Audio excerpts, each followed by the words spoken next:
now the Pledge of Allegiance.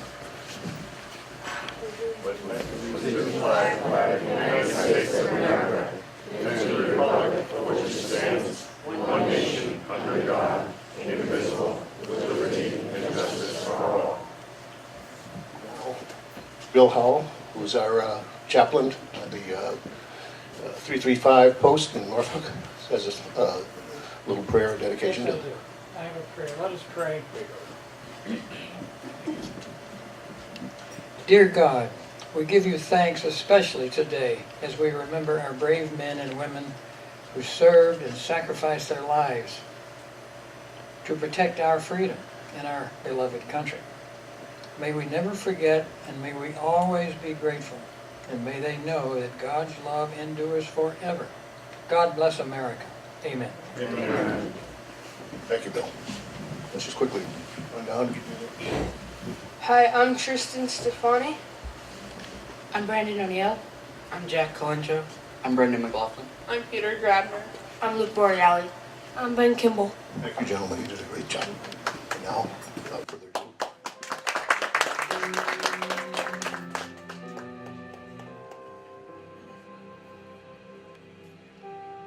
You know, I walked across a county courthouse square. On a park bench, I saw an old man. He was sitting there. I said, "The old courthouse, it's kind of run down." He said, "Nah, it'll do for our little town." I said, "The old flagpole, it's leaning a little bit. And that's a ragged old flag you got hanging on it." He said, "Have a seat." And I sat down. He said, "Is this the first time you've been to our little town?" I said, "I think it is." He said, "Well, we don't like to brag, but we're kind of proud of that ragged old flag. You see, we got a hole in that flag over there when Washington took it across the Delaware. And you know she got powder burned the night that Francis Scott Key sat watching her writing. Oh, say, can you see? She got a big rip in New Orleans with Pakenham and Jackson tugging at her seams, and she almost fell at the Alamo beside that Texas flag. But they waved on no. She got cut with a sword at Chancellorsville, and she got cut again at Shiloh Hill. There was Robert E. Lee, Beauregard, and Bragg. And that south wind, she blew hard on our ragged old flag. On Flanders Field in World War I, she got a big hole from a Bertha gun. She turned blood red in World War II, and she hung limp and low a time or two. She was in Korea, Vietnam, and now Afghanistan. She went where she was sent by her Uncle Sam. She waved on our ships upon the briny foam, and now, you know, they've almost done quit waving back here at home. In her own good land here, she has been abused. She's been burned, dishonored, denied, and refused, and the government for which she stands is sometimes scandalized throughout this land. She's been getting threadbare, and she's wearing thin. But she's in good shape for the shape she's in, because she's been through the fire before, and I believe that she can take a whole lot more.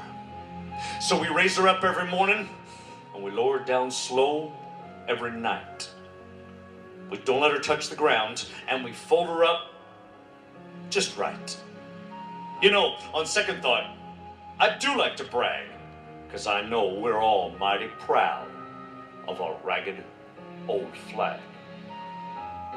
Ladies and gentlemen, I now offer you the national anthem of the United States of America, our Star-Spangled Banner.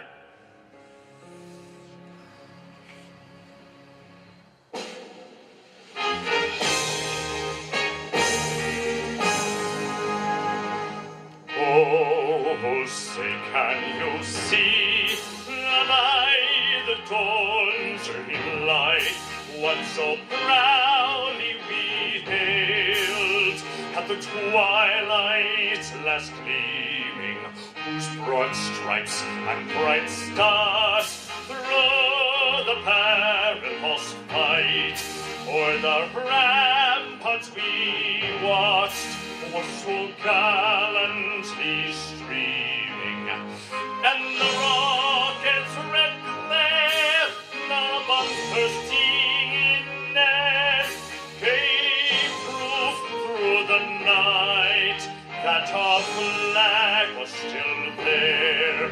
Oh, sailors, that star-spangled banner yet wave, o'er the land of the free and the home of the brave.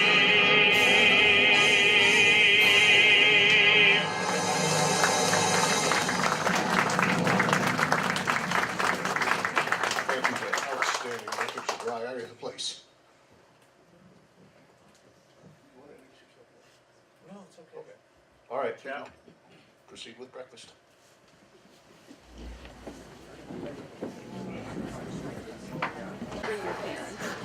Hi, I'm Ben McCarty. I served in the Air Force for 5 years. Meeting tomorrow night at 6:30, Federated Church. Hope any new veterans can be there.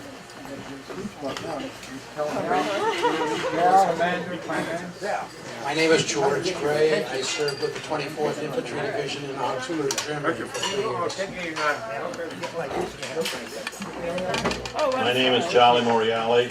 I served in Korea. I was in the Air Force for 4 years. Paul Brennan, I was in the Army National Guard in 1957.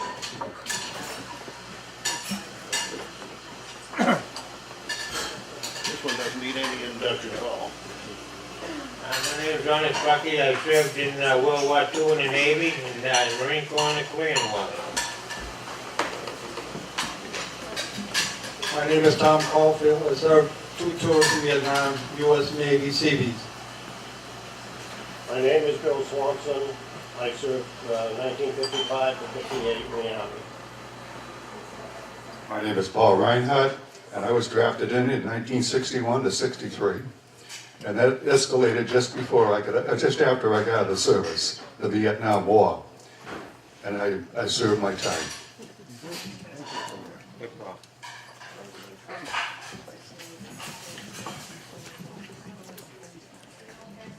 Hello, my name is Richard Schmidt.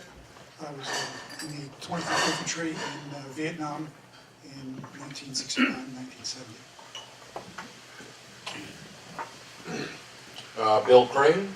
I was in the U.S. Army and served 2 years in Hohenfels, Germany, as part of 7th Army.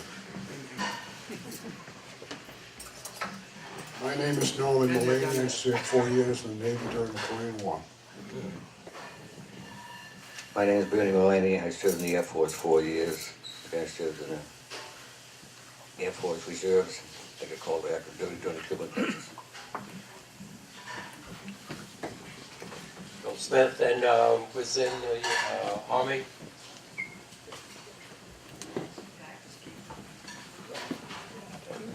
U.S. Navy. I was in during the Korean War. Fortunately, I was on a ship out in the ocean most of the time, and nobody shot at me, but I'm sure glad of that. If you haven't had a chance to meet Ross Poppenberger, he's with the Natick Labs, and he's a lieutenant colonel, and he's here with the Boy Scouts today, and I'll let you tell him. Yeah. Well, thanks. That's about it. I brought the Boy Scouts today from Troop 80, a great group of guys, and proud to have the flag ceremony with them today. So thanks for doing this, fellas. But yeah, I'm Ross Poppenberger.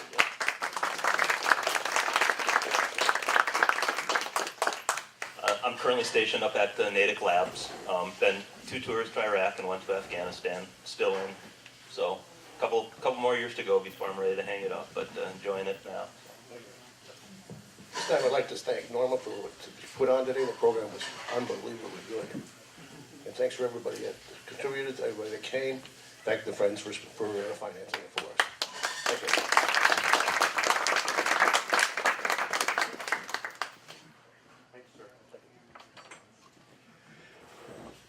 gentlemen, a pleasure to be here. Now, I know it's kind of a very serious opening with the ragged old flag. That was actually done by the great Johnny Cash. That's why I heard that the first time.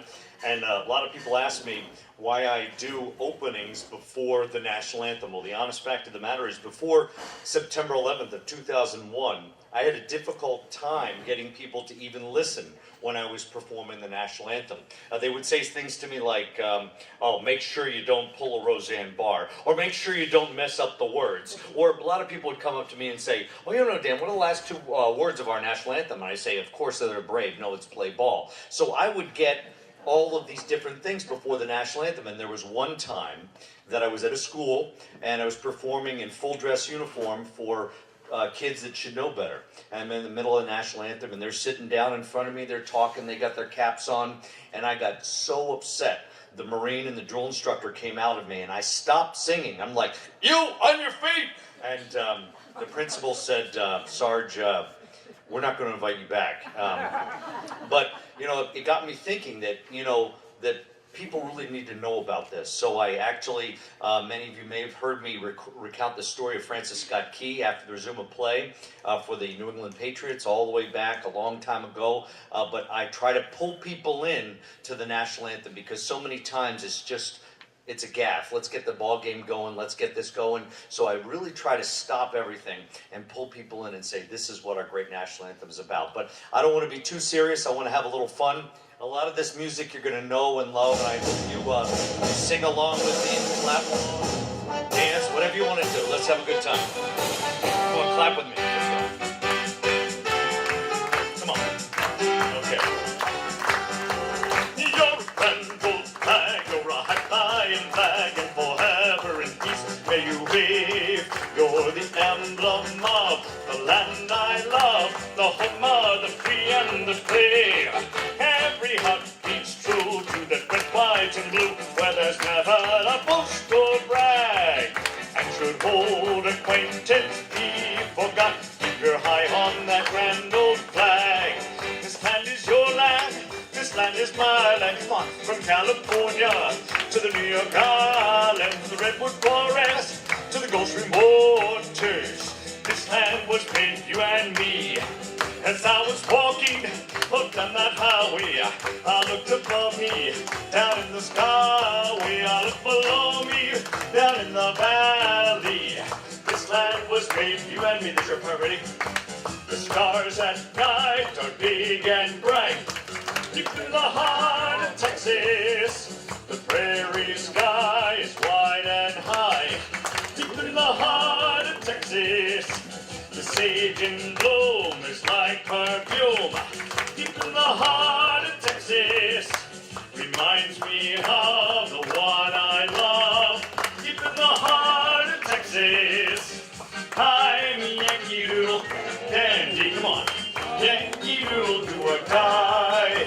A real line nephew of a young full South, born on the 4th of July. Oh, I got a Yankee Doodle sweetheart, she's my Yankee Doodle joy.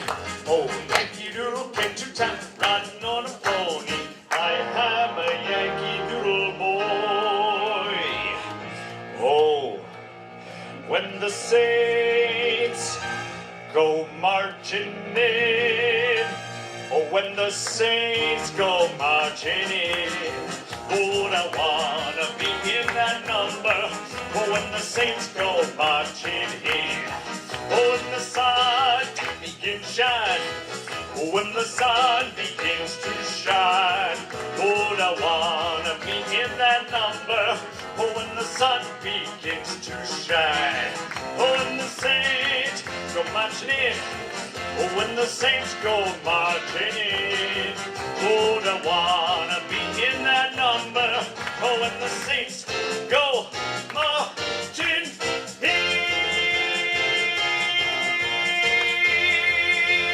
Go!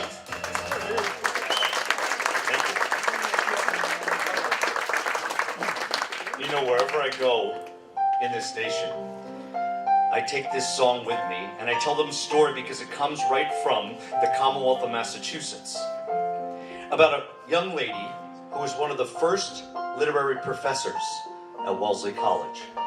The story is she was on vacation, on sabbatical. She traveled this great country. She made it all the way out to the Rocky Mountains, to Pikes Peak. And she stood atop those mountains, and she looked back over this nation. She was so moved by this nation's grandeur, she wrote a poem. Now that poem was put to music, so beloved. Many people actually think it should be our national anthem. Now if you go down to Falmouth, Massachusetts, Cape Cod, right in front of the public library, there's a beautiful statue in this young lady's honor. Her name, Catherine Lee Bates. And she is responsible for writing the one and only America the Beautiful. Please sing with me. Oh, beautiful for spacious skies, for amber waves of gray, for purple mountain majesties, lava the fruited plains. Ah, America, America, God shed His grace on thee, and crown thy goods with brotherhood from sea to shining sea. Oh, beautiful for heroes proved in liberating strife, who more than self their country loved, and mercy more than life. Ah, America, America, God shed His grace on thee, and crown thy good with brotherhood from sea to shining sea. America the beautiful of America.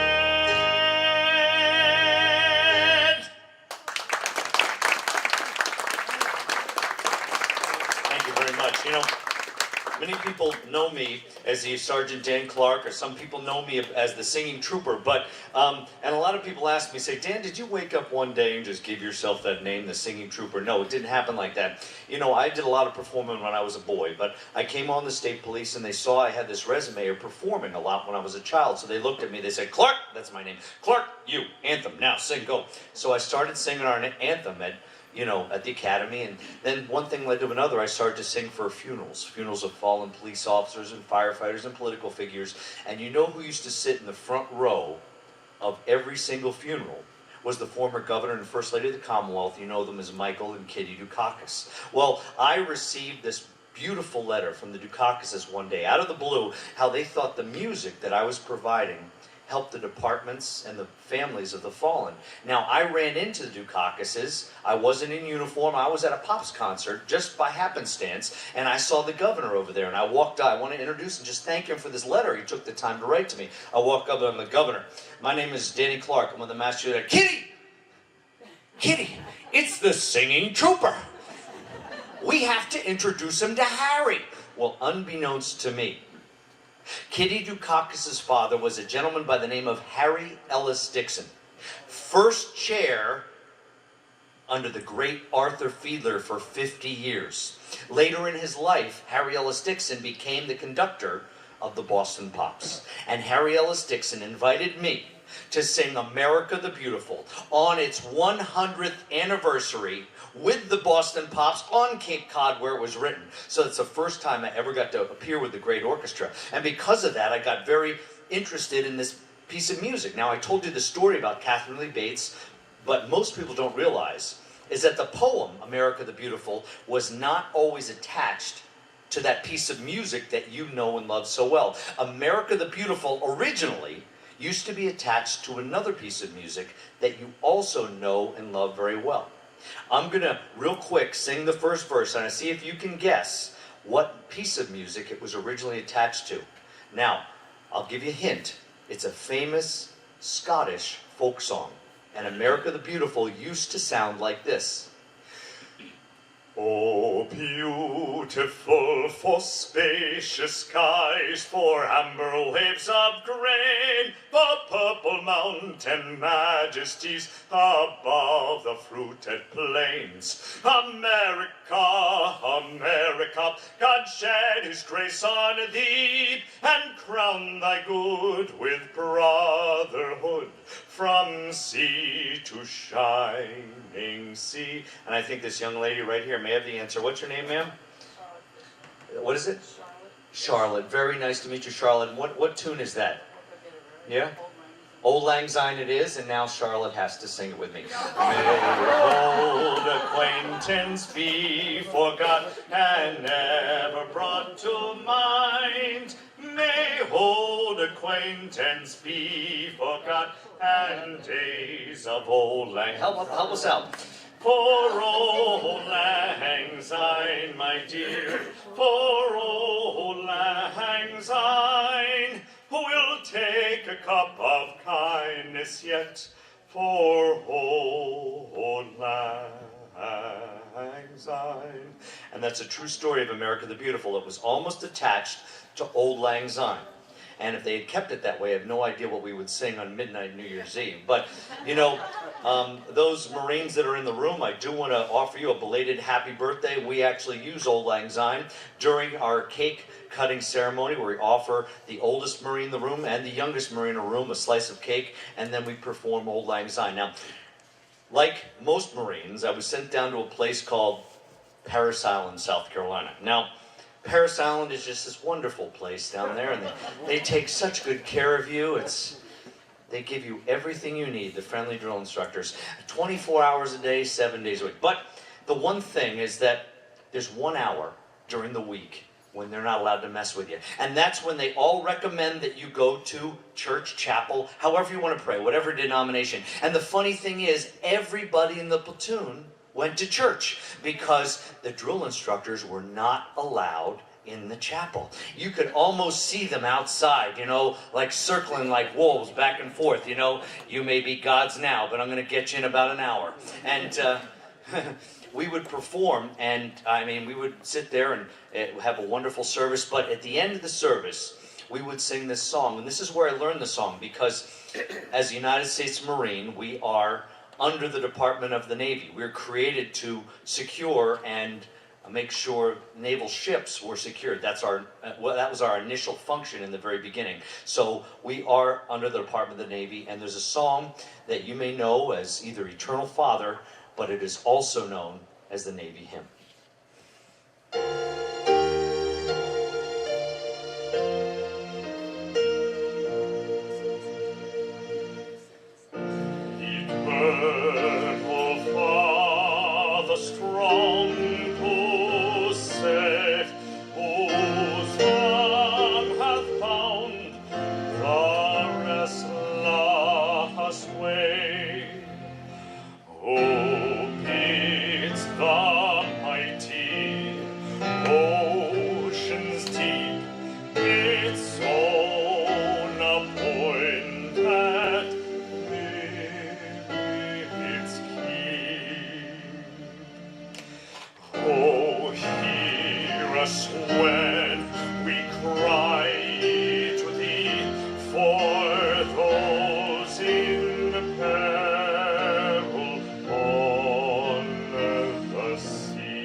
veterans know, when you got a boot camp, doesn't matter whether you're a Marine or Navy, Army, whatever you have, they then send you to learn what you're going to do, your trade. Not everybody is in the infantry. Many people do all sorts of different things. Now, they wanted me to learn avionics, aviation electronics, for the big CH-53 helicopters. So they sent me to a place that I had never been to before. It was Naval Air Station Memphis. It's in Millington, Tennessee, but it's a little town outside the great city of Memphis. And of course, on my time off, I wanted to go down and see some sights in the great city of Memphis, Tennessee. So I went down there and I found one. It was called Graceland.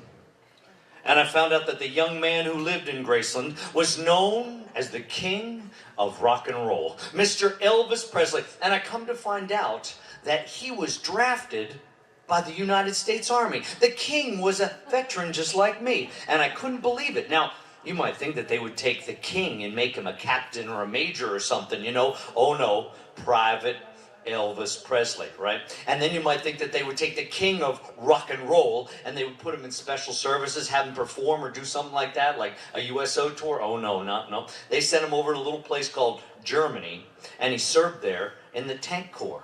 And many times I think about this, America, that you guys came from. You took a rock and roll icon, drafted him, made him a private, and sent him to the tank corps. And I think about, fast forward, America today. Could I possibly imagine Private Justin Bieber? No, it wouldn't happen. You would never see this again. And it's an incredible thing how America thought and America believed about its veterans and about the defense of its country. Now, he did get out and go on to fame and fortune. And when he got out, he actually did a movie about his time serving in Germany. Okay? And that movie was called GI Blues. I gotta loosen up a little bit.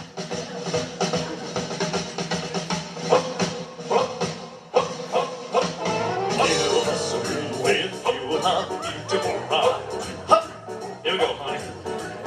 Give us room with you on the beautiful ride. Give me a honey on Greenville, Texas, annual time. I got the 1, 2, 3, 4 occupation GI blues. From the GI head to the heels of my GI shoes, ain't no better. If it don't go stateside soon, I'm gonna blow a fuse. Get house and pepper and black pumpernickel for chow. Get house and pepper and black pumpernickel for chow. An old one Hanks Muggs Bay for a slice of a Texas cow. We like to be heroes, but all that we do here is march. March 2, 3. We like to be heroes, but all that we do here is march. And you don't get up on hard for a fallen arch. I got the 1, 2, 3, 4 occupation GI blues. From the GI head to the heels of my GI shoes. And if I don't go stateside soon, I'm gonna blow a fuse.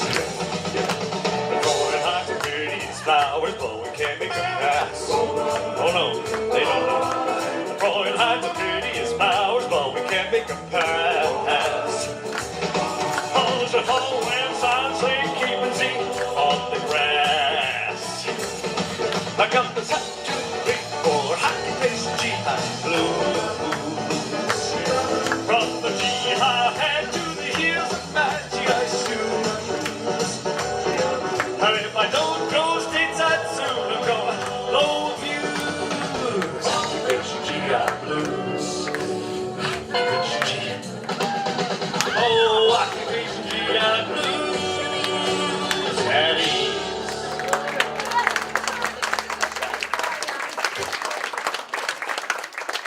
Oh, that's great fun. Great fun. But as a United States Marine, you know my hymn, from the halls of Montezuma to the shores of Tripoli. If you serve in the United States Army, you may know your hymn to be Caissons Go Rolling Along. They changed the word just a little bit. It's now called Army First to Fight. but the tune caisson's still the same. If you served in the great United States Navy, your hymn has always been Anchors. You know it. If you served in the United States Air Force or Army Air Corps, your hymn has always been Wild Blue. Very good. In addition, there's a group of men and women who not only guard our shores, but they are deployed to combat venues all over the world. Their hymn, Semper Paratus, the United States Coast Guard. Very good. Now, the cool thing about that is the Commodore of the Coast Guard in the early 1900s said, you know those crazy United States Marines, they have this cool Latin saying, Semper Fidelis, always faithful. I want one too. So he created Semper Paratus, always ready. Perfect for the United States Coast Guard. And then there was a group of men and women who are long forgotten, until an act of Congress in 1988 ordered that they will also be recognized as United States veterans, the men and women of the United States Merchant Marines. They used to take our boys overseas. Supplies, boots, bullets, bandages, and many times they were sunk by enemy submarines. Well, they have a hymn they're very proud of also. It's called Heave Ho, My Lads, Heave Ho. Now, I would respectfully request, when I sing your hymn, if you have served, if you've had a family member who has served, if you've been married to a serviceman or woman, do me this favor, raise your hand up high when I sing your hymn. The order of military hymns is going to be the Merchant Marines, the Coast Guard, the Army, the Navy, the Air Force, and then the United States Marine Corps. You guys ready? Here we go. Heave ho, my lads, heave ho. It's a long, long way to go. It's a long, long pull when the hatch is full. Bring the winds, bring the sea, bring in a treacherous foe. Heave ho, my lads, heave ho. Though the seas blow high and low, oh, we can cross any ocean, sail any river. Give us those goods and we'll deliver. Take the submarines. We're the men of the Merchant Marine. Do I have any Coast Guardsmen? Coast Guard? Where are we? Coast Guard. We're always ready for the call. We place our trust in thee. Through howling gale and shot and shell, to win our victory. Semper Paratus is our guide, our pledge and motto too. We're always ready, do or die. At Coast Guard we fight, for here's my army. First to fight for the right and to build a nation's might, and the army goes rolling along. Proud of all we have done, fight until the battle's won, and the army goes rolling along. For it's high, high, hey, the army's on its way. Call off your cadence, Allen, drum to break. For wherever we go, you will always know that the army goes rolling along. Anchors away, my boys, anchors away. Farewell to college joys, we sail at break of day. Hey, hey, hey. Oh, our last night on shore, free to the foam. Until we meet once more, here's wishing you a happy voyage home. Off we go into the wild blue yonder, flag high into the sun. Oh, down we dive, splash of flames from under, and some more in the gun. Off we go, soon to meet our thunder. Up in one hell of a roar. We live in fame, or down in flame. Nothing but the U.S. Air Force. All right, where are my Marines? From the halls of Montezuma up to the shores of Tripoli, we will fight our country's battles in the air, on land and the sea. First to fight for right and freedom, and to keep our honor clean. We are proud to claim the title of United States Marine.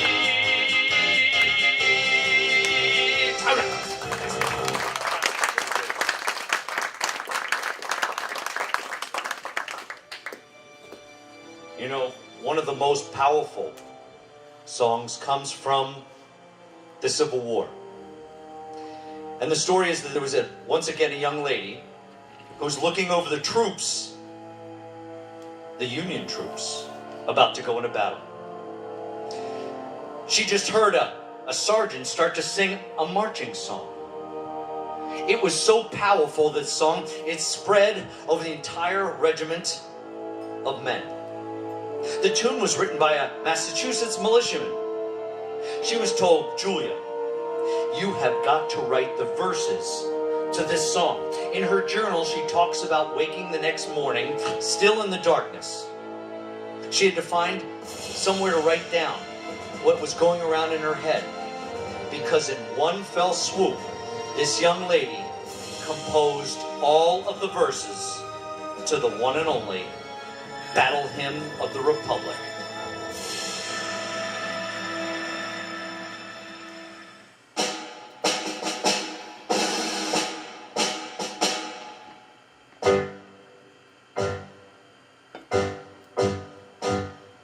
Mine eyes have seen the glory of the coming of the Lord. He is trampling out the vintage with the grapes of the store. He hath loosed the fateful lightning of his terrible swift sword. His truth is marching on. Join me. Glory, glory, hallelujah. Glory, glory, hallelujah. Glory, glory, hallelujah. His truth is marching on. I have seen him in the watchfires of 100 circling camps. They have builded him an old hut in the evening dews and damps. I can read his righteous sentence by those dim and flaring lamps. His day is marching on. This is your part, come on. Glory, glory, hallelujah.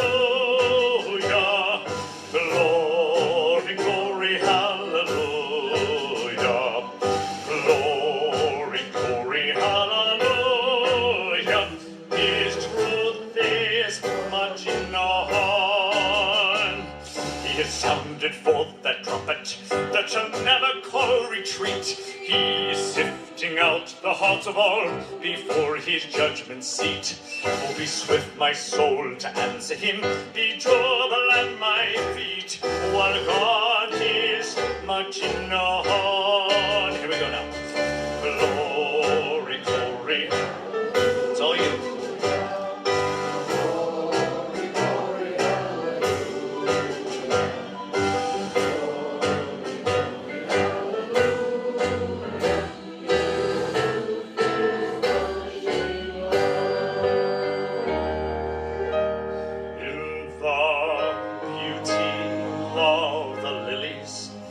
Christ was born across the sea, with a glory in his bosom that transfigures you and me.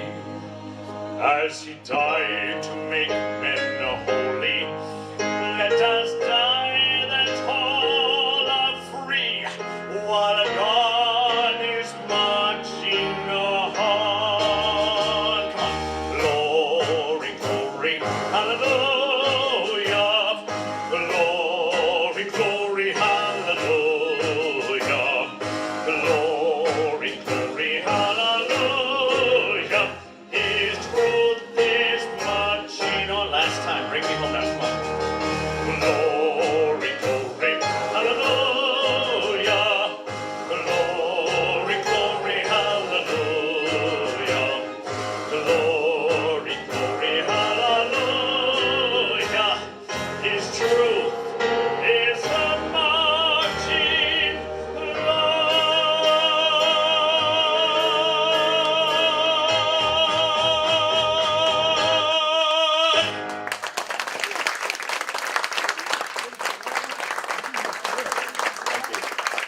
I don't want to keep you here too long today, but I have to tell you, from the Civil War, probably comes one of the most powerful tunes in our arsenal.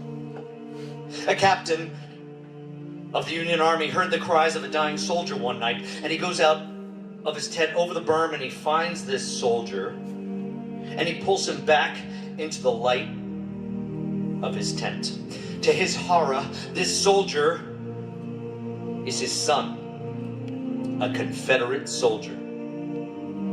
His son dies in his arms. The captain asks his commanding officer, "Sir, may I have a military burial for my son?" Denied. "Your son, he is the enemy, sir." "May I have a military band to play for my son?" Denied. "Your son, he is the enemy. You may have one instrument." The captain chooses the bugle. For before going off to war, his son was a music student. And as he reached into the uniform pocket of his son, he pulls out a piece of paper. These piece of paper had these simple notes written upon it. These notes have become the song we now use to memorialize those who have fallen in the defense of this great nation.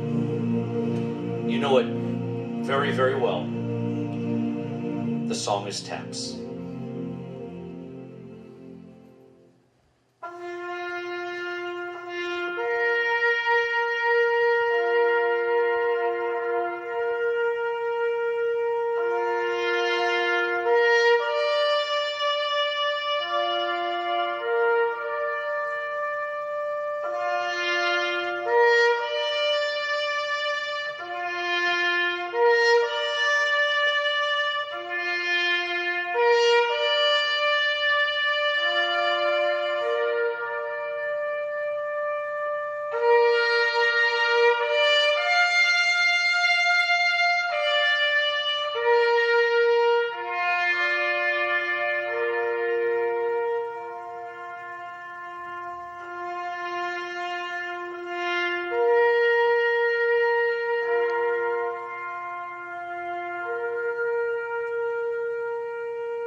I'd like to thank all of you for coming out today. On Veterans Day, I'd like to thank all Marines and wish you a happy birthday. I especially want to thank the Lieutenant Colonel for coming out from Natick Labs. I'd like to thank the Troop Number 80. I know that you guys are probably sitting there saying, "I can't wait to get home and throw a football around," or whatever, but you will find out later in life that what you're doing here today for these few couple of hours means everything to you and these folks right here. So I'd like a round of applause for these folks and everybody's put on this program. Someday you should actually have Lieutenant Colonel come down and talk to you about the Natick Labs, because it's very interesting what they do there. You don't realize that they actually experiment and try to fix. They actually design all the different things that the uniformed soldiers are wearing. And I actually heard a rumor, because when I was in, and when you guys were in, we had what was called sea rations, and you had to open these things with a little tool called a John Wayne. I had to wear it around and then they went to MREs, meals ready to eat, and the first meals ready to eat weren't too tasty. And then they got better and better, and I actually heard a rumor that they are testing they're trying to come out with pizza. And they do? Oh, you have to send me some. Because they were trying to figure out how they could keep it fresh with the water, and this is all the crazy stuff they do. I mean, they have treadmills where they put people in full uniform and they blast them with cold and blast them with heat, and they test all this stuff. So you should actually have Lieutenant Colonel come down and tell you what they do up there. I don't want to give any secrets away, but it's very, very interesting. Now, I do want to finish up with a song you probably figured I was going to do, and many people think it comes from World War II. Not true. It comes from World War I. You know, Woodrow Wilson was president of the United States, and he feared we would be pulled into World War I. And he wanted to inspire the nation, kind of get their patriotism up, so he reaches out to a young composer by the name of Irving Berlin. And he says, "Irving, do you have any music, or can you compose any music to inspire this nation?" "Yes, Mr. President, I can." Well, the good thing is, World War I ended. But the bad thing is, the great Irving Berlin never had the opportunity to unveil his great masterpiece. Well, comes along World War II. Franklin Delano Roosevelt, President of these United States, fears we will be pulled into this terrible World War. He reaches out to a young composer by the name of Irving Berlin. He says, Irving, do you have any music you can unveil to really inspire this nation? Because I fear we will be engaged in this terrible World War. Yes, Mr. President, I do. Well, Irving goes and he finds his best friend, Kate Smith, and he says, Kate, do I have a song for you? Kate steps up on the opera stage and she introduces this nation to its greatest of all patriotic songs, which is really a prayer for this country. Now and again, I get to sing this at a little place many people refer to as America's most beloved ballpark. You may know it as Fenway Park. And I get to step out on the seventh inning stretch onto that grass and I get to deliver God Bless America. Well, this year, I didn't have too many chances to do this in October for obvious reasons. They didn't really make it that far. But last year, I was able to get there 3 times. The first time was against our arch rivals, the New York Yankees. The second time was for the divisional series against the Tampa Bay Rays. And the last time I got a call, they said, Dan, we want you to come out for the first game of the World Series. But Major League Baseball is going to be doing a tribute to our men and women in uniform. Can you get back into your Marine Corps dress blues? That was 30 years ago. But I had 18 hours to procure a set of dress blues. Sergeant Major friend of mine says, you know, Dan, there's a young Marine up at the Saugus Recruiting Command that might be able to help you out. I go up there and I walk inside. I meet this young sergeant, Sergeant Jose Murillo. And I thought I was looking at a twin. I couldn't believe it. And I come to find out he had served 5 combat tours in Afghanistan. This guy requested a 6th tour, and Marine Corps said, son, you need a break. So they sent him to recruiting duty in Saugus, near his hometown of Waltham, and that's where he is right now. As a matter of fact, he's a staff sergeant. I saw him yesterday. But the thing is, we go down to his locker, he takes his dress blues out, and I put them. Now, those of you who know what dress blues are, they're not something you can buy off a rack. They have to be tailored for you. So the chances of me fitting into these were slim to none. But I put his dress blue blouse on, I was like, couldn't believe it. Put his trousers on, perfect. Put his cover on my head, perfect. Couldn't believe it. So I told the Red Sox what this young Marine had done for me.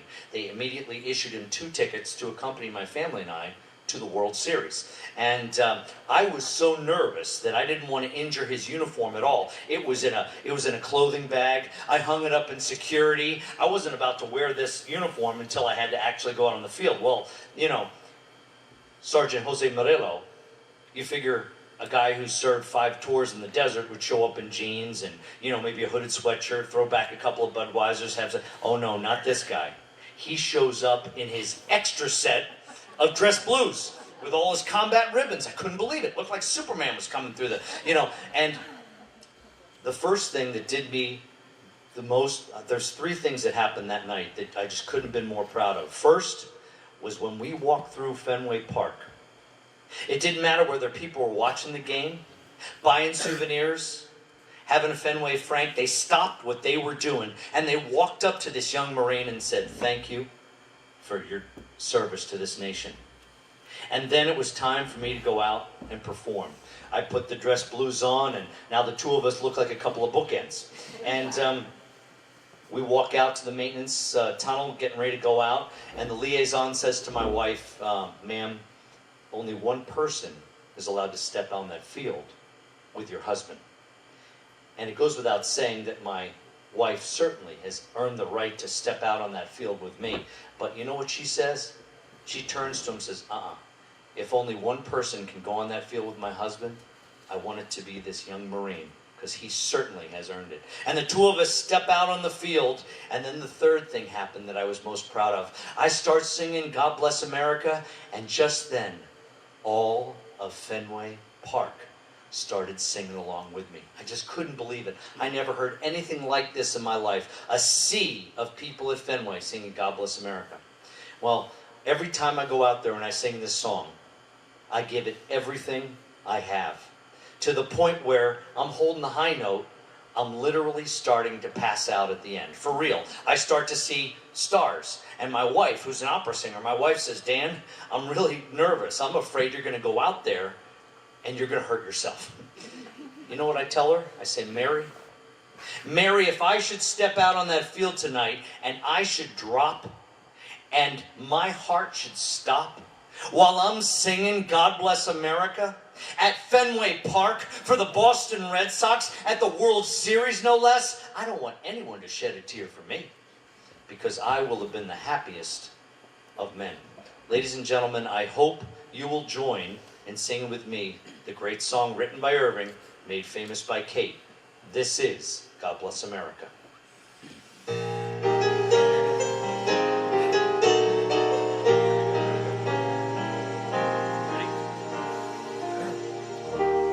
While the storm clouds gather far across the sea, let us swear allegiance to a land that's free. Let us all be grateful for a land so fair as we raise our voices in a solemn prayer. God bless America, the land that I love. Stand beside her and guide her through the night with a light from above. From the mountains to the prairies, to the oceans, white with home. God bless America, my home, sweet home. God bless America, the land that I love. Stand beside her and guide her through the night with a light from above. From the mountains to the prairies, to the oceans, white with gold. God bless America, my home, sweet home. God bless America, my home, sweet home.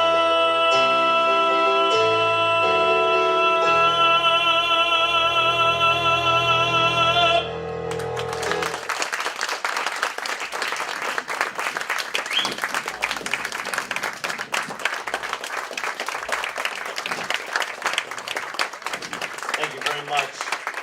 It is always a pleasure and an honor to be here, and I hope you have a great day. And, well, if you want to see me on TV, you might catch me tomorrow night on ESPN2. I'll be singing the night game for UMass football. And on the 14th of December, I will be opening up for the great New England Patriots versus the Miami Dolphins. And it should be nice and toasty on December 14th. So my teeth will be chattering. I'll try not. God bless you all. Thank you very much.